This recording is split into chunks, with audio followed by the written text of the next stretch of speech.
Don't let your final farewell stir up family feuds. Welcome to Before You Go, a podcast brought to you by Texas Estate, Trust, and Guardianship attorneys Stacy Kelly and Keith Morris. Preserve your hard-earned legacy. Be in the know.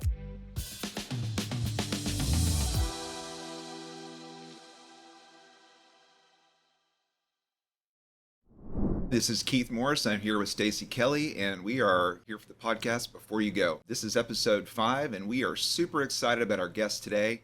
Today we have Marvin Blum, who's the founder of the Blum firm, and I'm going to let Stacy introduce him to everybody.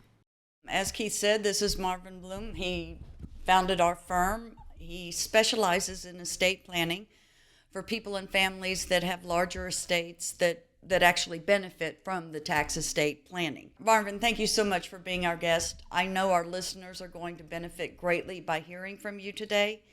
And so why don't we start off with you telling everyone about yourself and the firm and founding the firm. I think they'll find that very interesting. Well, thank you. I'm happy to do that, Stacy and Keith. Thank you very much for having me today. I've been enjoying your podcast. I've watched every one of them very carefully, and you're doing an excellent job. I'm honored to be part of it today. So let me wind the clock back 69 years. That's my day, back to my birth. Okay. I was born in Fort Worth, and I grew up in modest circumstances. My parents were both first-generation Americans. All 4 of my grandparents immigrated to America, escaping Hitler, and they barely got out in time.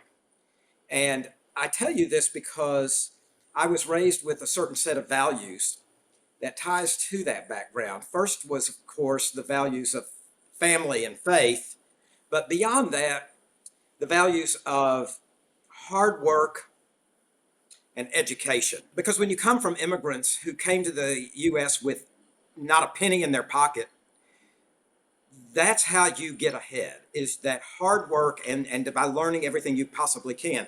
So I embrace that, and frankly, it informs a lot about who I am today, because I became a very serious student. Early on, I recognized that was important. My undergraduate education was at University of Texas. I'm a Longhorn, a very proud Longhorn. But anyway, I got an accounting degree there. I don't think Keith liked that as much as Stacy did. No, he's an Aggie. I get it. My father was an Aggie, so let me throw that in there. And so I got an accounting degree. I went to work for Price Waterhouse, and I was a very young accountant, really too young to be out working already, because I got through undergraduate school in 5 semesters. So I said, it's time to go back and get some more education. And I went back to University of Texas, got a law degree. And it's in law school that I had a eureka moment. I was taking a class at estate planning, and I remember saying, I have discovered my destiny. I now know what kind of a lawyer I want to be. And there were 2 reasons that estate planning really captivated me. One was the fact that it was complicated and hard, and it was like solving a puzzle. And I thought, I want to get really good at this and try to shine. And number 2, it was very people intensive, people oriented. And I love working with people. And I thought, this is better for me than going in a back room and doing some kind of a transactional career. I want to get out there and work with people. So that's when I embarked on my career in estate planning. And to tell you a bit about how we started the law firm, I got to start with the fact that when I got out of law school, I went to work for a big law firm, which is typical path for top students in the law school. You go to work for big law, thinking that that is the ultimate career path. And lo and behold, I did not like it. I have to confess, it was not a good fit. And frankly, given that I loved estate planning, my feeling was that estate planning was somewhat of a stepchild in the big law practice. It wasn't the sexy, glamorous kind of practice of law that brought in a whole lot of money to the firm.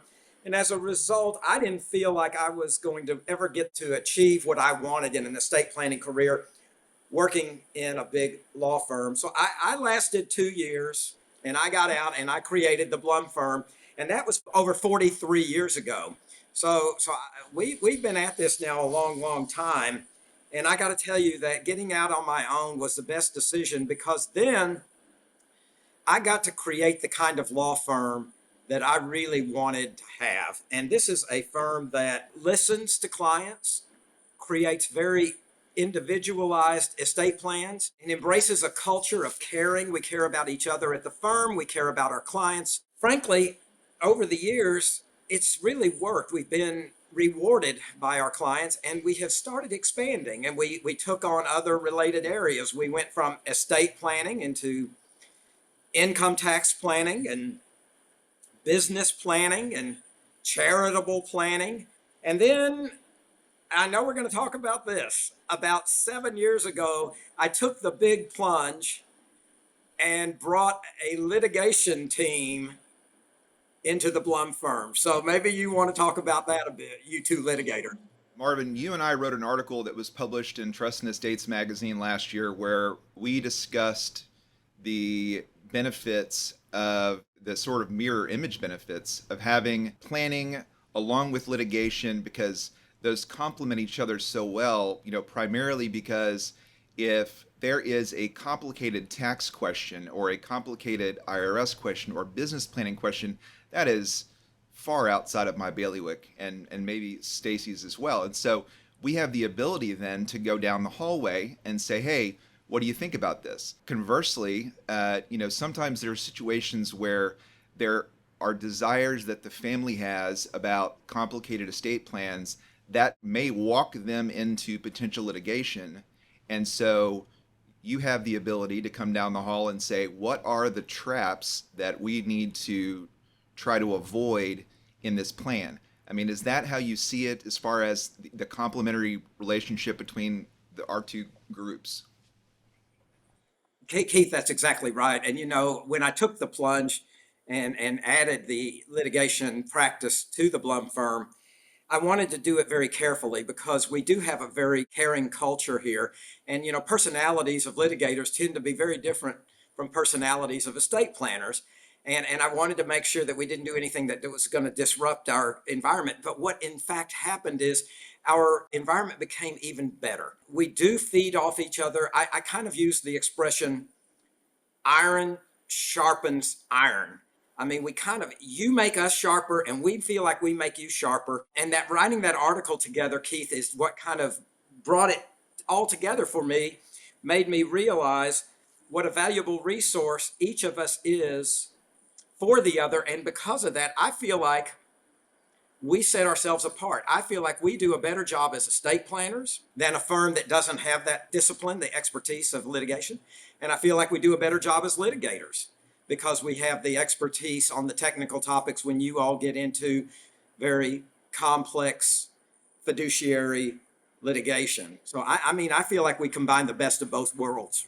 Absolutely. And one of the other things that I think, Stacy, I wanted to mention while you were on was, one, we are hoping that you're going to be a reoccurring guest on the show because your wealth of knowledge is so vast that even trying to cover one topic with you in 45 minutes to an hour is a Herculean task. That's just not possible. So as your schedule permits, we intend to have you on. Not to mention the fact that I think I mentioned this the other day, my mother reads your newsletter every time you send it out and always calls to tell me, well, you know what Marvin said today? It was the most wonderful thing. And so, the amount of the depth and breadth of the things that you can provide to the listeners and to just Stacy and I, period, is something that extends far beyond just sitting here one time and talking. But the other thing that's really important is that we want the people out there to know that this firm where Stacy and I work, there are litigators at this firm, and most of the topics that we've discussed up to this point, with the exception of last time when we talked about mental health, are mostly litigation topics.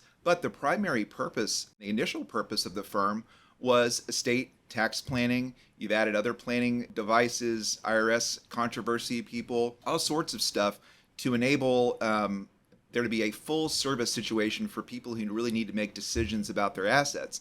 And so we don't want it to be lost on the people that listen to us and that watch that the Blum firm is primarily an estate and tax firm. But we also have a litigation component, and you will get, when you come to our firm, you will get a full service situation. In fact, we had a case recently where in the room for the meeting was Marvin, John Hunter, myself, Dave Bakutas, Len, and because of the nature of the case and how it sort of touched on all different things, we were all in there collaborating together to help the client figure out sort of, okay, well, here are your planning options, here are your litigation options, and here's how we need to do it. And that is the most important thing. If you go to a big firm, they may not have both components.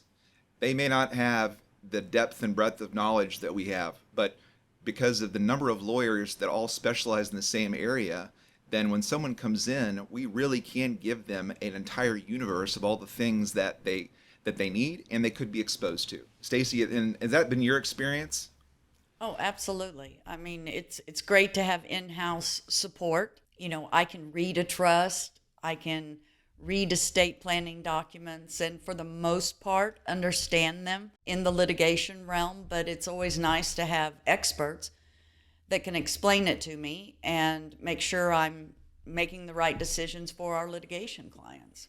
Well, let me weigh in for a bit on that, because I think something that you just said is counterintuitive. I think a lot of people would make the assumption that if it's complicated, I need to go to a big law firm, because if I'm in a smaller firm, I'm not going to get the level of expertise. And frankly, I have discovered it's the other way around.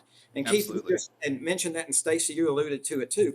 And I will tell you that time after time, our firm is brought in to provide a second opinion on an estate plan. And commonly, these are mega-sized estates where the planning had been done by big law. And the reality of it is, when we put on our specialty lenses and we look at it the way we evaluate planning, we often can find a lot of missed opportunities just because of the way we are very robust in how we do our planning. And I'll give you a quick example, which has now become my favorite poster child of a success story. After 45 years of practicing law, we took over an estate plan that had been done for the last 25 previous years by big law. And we discovered some real missed opportunities. 2 years later, the matriarch of that family died. We filed the estate tax return, and everything that we did was approved by the IRS. And the family office director did the math on this and came back to us and said, "You saved this family over $1 billion. That's with a B, guys, okay?" And I celebrated. I said, I now have my poster child from now on, and that was something that the Blum firm does. We dig in deep, we sink our teeth in, we look for opportunities, we're creative, and we're not afraid to really kind of think outside the box. And that's an important part of, you sort of get into a situation where sometimes in the bigger firms that they have some like rote procedures, plans that they propose, even in litigation. And we find that, and, the ability that we have being in a boutique law firm that specializes only in one area of practice for the most part allows us to be more outside the box, more creative, and to provide multiple different alternative solutions to clients when they come in and they have these problems that they need help with. So I wanted to turn to Stacy. We talked about this the other day, but like limits and things like that, what you were going to talk to us about. Marvin just mentioned $1 billion estate. Obviously, it was a multi-billion-dollar estate if he saved them $1 billion. That doesn't mean you have to have $1 billion to come to the Blum firm. A misconception that people have, though, is that, you've made your first million or a couple million, and all of a sudden, oh my gosh, I need trust, I need tax planning, for my estate. And that is not necessarily true. In the next 2 years, it's expected that a taxable estate will be $7 million for an individual and 14 million for a couple. If your net worth is at that level, or you expect it to be at that level by the time you die, then you're a candidate for tax planning and definite possible client for our firm. Now, however, for litigation purposes, I don't want to cut Keith and I off and say you have to have $7 million to hire us for litigation. We don't have that threshold amount. We represent a different type of client, so the estate can be smaller when it comes to litigation. But when we're talking about planning and taxable estates, if it's $1 million, a couple $1 million, you're probably not going to derive as much benefit relative to the cost of the planning if you have a smaller estate. You need to look at that, and you don't have to be overly concerned that I have my first million, so now I need to put all these documents in place. That's probably not the case. And you know what? This is a perfect time for Marvin to speak further about the estate tax issues for large estates. Well, I appreciate that. And Stacy, you're exactly right. We do not have a minimum size estate that you have to have in order to hire the Blum firm for estate planning. But as Stacy points out, you're going to get a lot more creative planning and benefit from our work if, in fact, we are able to utilize some tools that will help your family save estate tax. So let's talk a bit about the estate tax, because this is not something that people tend to be very familiar with. Here's how the estate tax works. There is the IRS not only has an income tax, but there is also this concept of an estate tax when a person dies, and you add up the value of everything you own, including your home, your personal possessions, your retirement accounts, your life insurance proceeds, your investments, everything. You tally all of that up. And as Stacy just said, the estate tax exemption is the key thing here, because if your tally is below that estate tax exemption level, you do not owe estate tax. Well, what is the estate tax exemption level? Right now, it's $13,610,000 a person. But Stacy just made a comment, in less than 2 years from now, we have what's called a sunset date. It's already baked into the law, and that exemption level cuts in half. So let's say it's a 14 million exemption, and you wake up on January 1, 2025, and it's not 14 anymore. Now it is 7. And so we are working with clients who will likely be alive in 2 years, and therefore the relevant number here is $7 million. Because if your tally is over 7 million, now what? Well, here's how it works. If you are over 7 million, the federal government wants a check from your family equal to 40% of the amount by which you go above that exemption, above the 7 million that we're working with here. 40%, and they give you only 9 months to come up with that money. So if the estate is not liquid, you are in a rush. It's a fire sale situation to raise the cash to write that check for the estate tax. Now, if you leave a spouse, there is a way to push off that tax until both the husband and the wife are gone. And that is a concept called the marital deduction.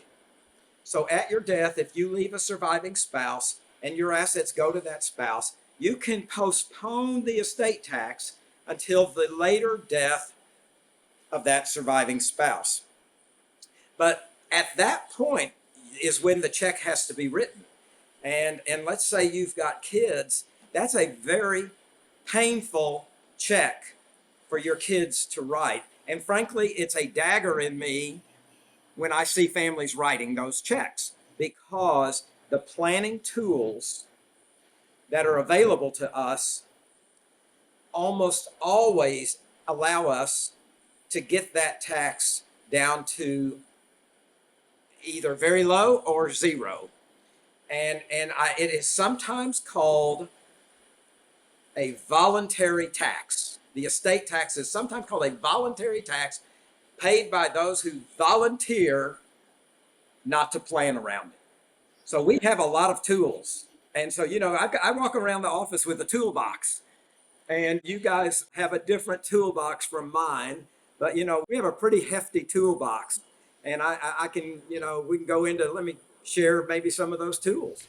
Yeah, and that's something that we don't hear a lot of, at least we haven't thus far, is how to plan. And I know that there's no way to discuss all of those things in detail in the next 30 minutes, but we did want you to sort of touch on some of the different planning tools that are available. And also, one other thing is, there is no estate tax in the state of Texas. If you were listening to this and you live in the state of Texas, you do not have an estate tax. If you live in California, it's a different story. But here, you do not. Talk about that too. Well, yeah, and to clarify what Keith is talking about, there's no state Right. inheritance tax in Texas. And frankly, I don't believe there is yet in California. There is a hefty one in New York, Oh, though, that's right. It's New York. a bunch of other states. But listen, there is not a state inheritance tax here, but what we do have is a federal estate tax, the IRS. And it's the IRS that wants that 40% check from you. So, yes, in Texas, in some other states like Florida, you can die and only write one check to the federal government for 40% of your estate. But if you die and you're a resident of New York, the state of New York says we want a second check from you for another, say, 16% of your estate. So we have a lot of people moving to Texas right now for obvious reasons, and we welcome them here. But let's talk about some of these tools. We are in what, you mentioned one of our law partners named John Hunter. And John is one of our guru, kind of the professor of the law firm he's a guru on helping us save estate tax. And I'm sure you'll have John on at some point too. Absolutely. Yeah, you'll be ready to go deep. Yeah, it will be a very interesting discussion. But anyway, John Hunter years back came to me and he said, Marvin, we are in the golden age of estate planning. And I have borrowed that line. We are indeed in the golden age of estate planning. I've been doing this now for 45 years. Conditions for estate planning have never been better than they are right now. And why is that? Because we have this toolbox that includes things in it like the ability to do what I call squeeze planning. That's a very technical term, right? We're going to do some squeeze planning. And here's how that works. You have a batch of assets. Let's say you have some marketable securities. You have some real estate. You have some cash. You may have an interest in a business. And what we're going to tell you is, let's package up this batch of assets and let's put these assets into a business entity. Let's call it a holding company for your assets. Most of the time, the one we do is called a family limited partnership, an FLP. So we create this FLP and we start funding it with with your assets. And you say, well, what are you doing here? We then hire an appraiser and we say, we're about to start making some transfers and we need to know what this stuff is worth. And the appraiser comes back and he says, okay, Marvin, you put 100 into that holding company, but I read that agreement that the Blum firm prepared for you, and I'm going to write up an appraisal report, and my appraisal report is going to say that your interest of ownership in that entity is worth 65. And you go, what? 35 just disappeared? And he says, you bet. This is called a valuation discount. And let me tell you, this sounds too good to be true. It is absolutely a magnificent planning tool that works. And we've been doing this now for about 34 years because we got the green light, learned how to do it back in 1990 with some law change. And this squeeze planning allows us to discount your estate. And therefore, if it's squeezed down in value for estate and gift tax purposes, now it is worth less. But we don't stop there. That's the squeeze. I'm going to take you to the second step, another technical word, freeze. Freeze, okay? You did the first part, you did the squeeze. We got 100 down to 65. Now I want you to take the second step. And I want you to move your interest in the holding company out of your name and over into some trusts. And we call those transfers freeze transfers. So let's say you take your interest in this holding company and you create some trusts. And these can be trusts for your kids. It can be a trust for your spouse. There's lots of different trusts. I mean, the list goes on and on and on. We will help you pick the right one. And then you make a gift of some interest to these trusts. By doing that, you have now moved the holding company out of your estate. And you moved it out when the value was 65, and we locked in the 65 as the frozen value of that estate, an asset in your estate. Now let's say the 100 over there grows to 200, grows to 400. all that growth is happening in trusts over in pockets that are out of your estate. We froze your estate at 65. And the benefit of that discount and the benefit of all that appreciation is happening now out of your estate. So when you die, we tell the IRS your estate's worth 65, even if the estate assets over in the trust are 400. So there's squeeze and freeze tools. And some of those trusts, look, I'll just hit you with two. One is a trust for your kids. Our favorite one is often called a digit or an IDGT, which is sometimes called an iDigit or an IDGIT. And that stands for intentionally defective grantor trust. And that sounds horrible, and it's magic, because this is a kind of a trust for the benefit of your kids that carries a lot of extra benefits to it. Another favorite is called a SLAT, SLAT. This is the alphabet soup of estate planning, okay? SLAT stands for Spousal Lifetime Access Trust. I create a trust for the benefit of my wife, Laurie. That is a SLAT. I move assets into that trust. They are now out of my estate, but Laurie can benefit from them for the rest of her life. And so clients say, oh, I can't part with these. I don't want to make gifts. And we say, well, depending on the kind of trust you pick, you may be able to still have access. And so we have ways to help clients kind of have their cake and eat it too, where they can get the assets squeezed and frozen and out of the estate and still have access for their needs and still have control over the assets and still have the flexibility to change who it goes to. And you'll think, I didn't think you could do all that. Well, you got to be careful. You can do it, but you've got to have very carefully constructed planning tools where you dot your I's and you cross your T's, and you can do all that. And that's the kind of stuff we've done thousands of times for clients. And we tell the IRS, here is what we have done. We have filed thousands of tax returns telling the IRS, this is what we have done. And we have never made a concession to the IRS. When they have come back at us and say they want to examine what we have done, we have a perfect track record with the IRS. So you may think some of this sounds hocus pocus and maybe too good to be true. If you do it carefully, it absolutely works.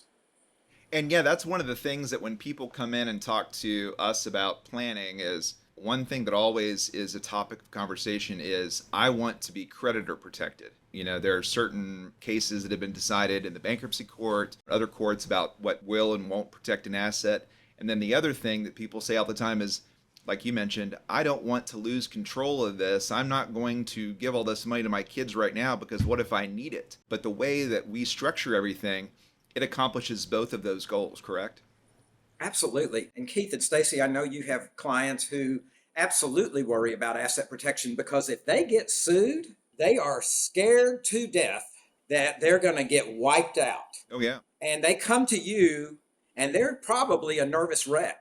What we tell them is, had you wound the clock back and done some of the kind of planning that we could have helped you with, we could have a situation where you could be sleeping really well at night, because a creditor who gets a judgment against you will not be able to reach the assets that the Blum firm put into these structures for you. Not only reduces your estate tax bite, but it also can place your assets into pockets that a creditor can't reach. But as you guys know, you can't wait till you're already sued to do all of that. It is then too late. And I know you all know all about fraudulent transfers. And once you've been sued or threatened with suit, it is not going to work. Right. So you've got to do it when the coast is clear. And now if you've got a good, clean situation, now is the time to do it. Do it now while there's nobody threatening you. Yeah, absolutely. You know? So, Stacy, what kind of situations have you run into where people have come to you with sort of nightmare stories about needing planning done that hadn't had it done? Are there any off the top of your head that you remember, or? Oh, yeah. I've had clients that we've ended up in litigation and they're actually being sued for breach of fiduciary duty. You know, that can be because they sit on a board of a company, or even if it's a family closely held corporation, something like that. DUI, death. I mean, there's all kinds of different liabilities that sometimes our clients are exposed to. And, you know, they've got millions of dollars, and actually have a client right now that I wish had some estate planning because she is overly exposed right now. And, you know, I'm just trying to stop the bleeding at this point. And there's not anything I can do because she's just sitting on all this cash. Yeah. And they're going to get to it if they get a judgment against her. Now, Absolutely. I'm going to do everything in my power not to have that happen. But, you know, if she had done this 4 or 5 years ago, she wouldn't have to be worrying about it. You know, I do tell people, though, as Stacy points out, there's very little you can do at that point. But if you are in a situation where you may someday inherit something from someone else, and I say to them, I can't transfer it out of your name right now, but do you have parents who have any assets that may be leaving them to you down the road? Because what we can do is we can go into your parents' plan and we can have the plan redone to where instead of them leaving these assets outright to you so your creditors get access, we can have your parents set up trusts and leave this inheritance to a trust for you that is a spendthrift trust protected from your creditors. So don't throw in the towel. There are sometimes some things you can do, but as Stacy said, you know, the time to do this planning is before disaster strikes. Right. Before you've been sued. That's right. At least in the situation I was just describing. Yes. Absolutely. And so, Marvin, what are some other, just briefly, like, I guess maybe give us a taste of what we're going to talk about the next time you're on, about the other alternatives that people can use to plan going forward. Yeah, let me share with you all this. You know, I told you we're in the golden age. In 2021, I had a very hard time sleeping because the U.S. Congress had a sudden awakening saying, look what these rich people are getting away with. And they tried very hard in 2021 to empty out my toolbox. And you know what? They came very, very close. There were 2 senators who held out that were at the time the 2 Democrat senators who held out and refused to vote along with the Democratic Party on this, Joe Manchin and Kirsten Sinema. And those 2 holdouts prevented Bernie Sanders' legislation from passing, because Bernie Sanders' legislation was going to empty out my toolbox pretty much. But here's the wake-up call. It's a golden age now, but who knows what's going to be down the road in Washington.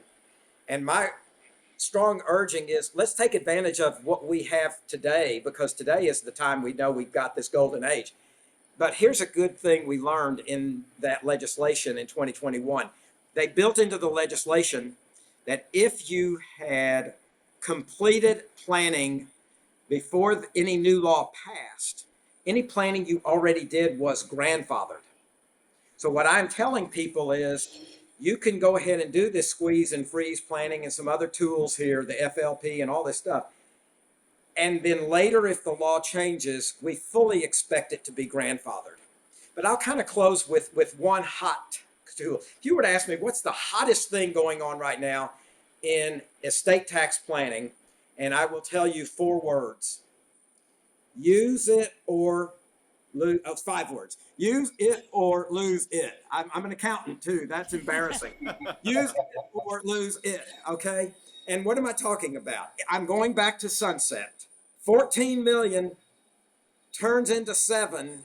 Stroke of midnight, December 31, 2025. I call that the Cinderella effect. I said when the clock strikes 12, Cinderella's coach turns into a pumpkin. So you've got to lock in the extra exemption before it cuts in half. And I'll give you a little bit of a math lesson here. 14 million exemption breaks into two pieces. 7 million base exemption plus 7 million bonus exemption. Clock strikes midnight in 2 years. Bonus exemption goes to zero. So you're saying, okay, I want to lock it in. I'm going to make gifts now of that 7 million. And I have to come back and tell you, well, here's how it works.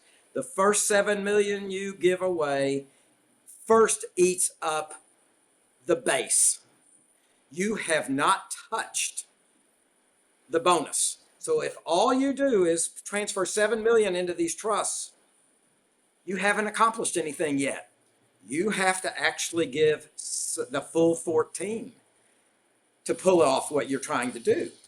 And so people say, well, I can't afford to give away 14. And I say, that's true if you're giving it away just here, take it, kids.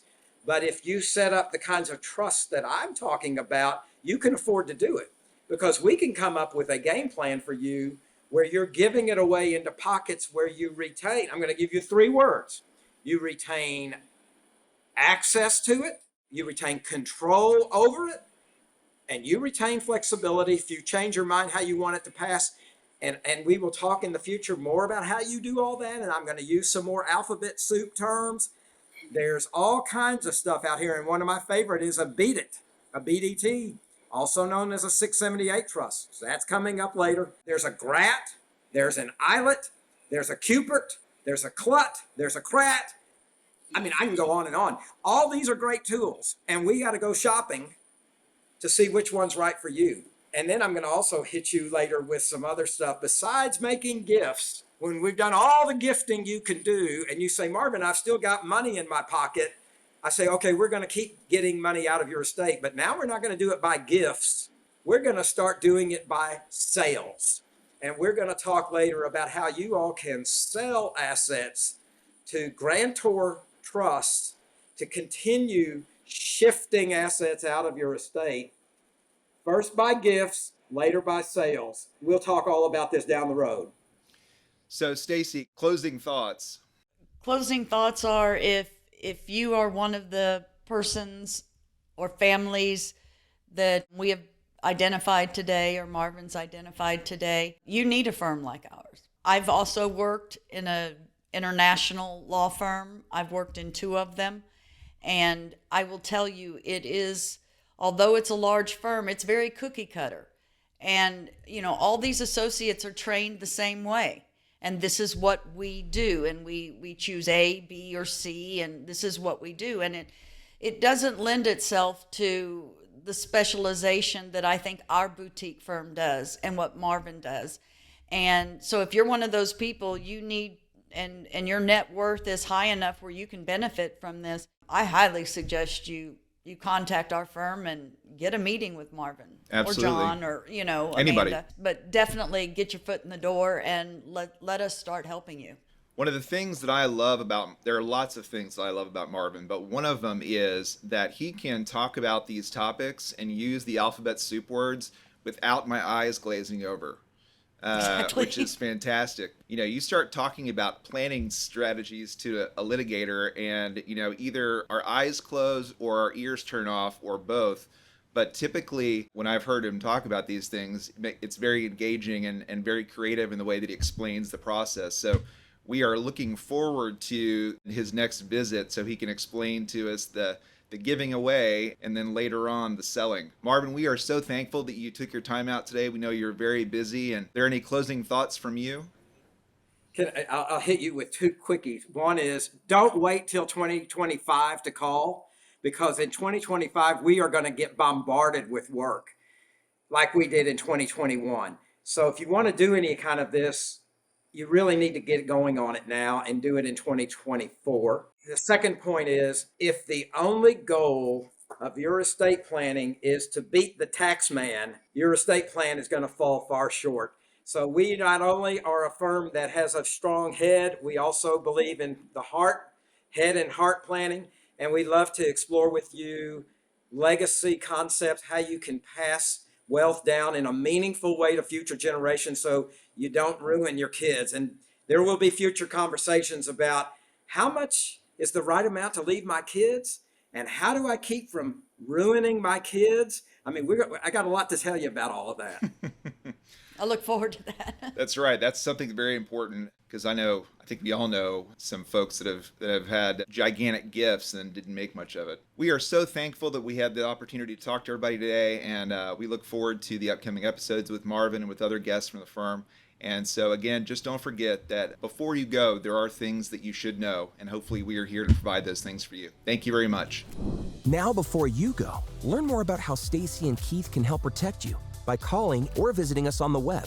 Links to our website and phone number are in the show notes. The information on this podcast is for general information purposes only. Nothing on this podcast should be taken as legal advice for any individual case or situation. This information is not intended to create, and receipt, viewing, or listening does not constitute an attorney-client relationship.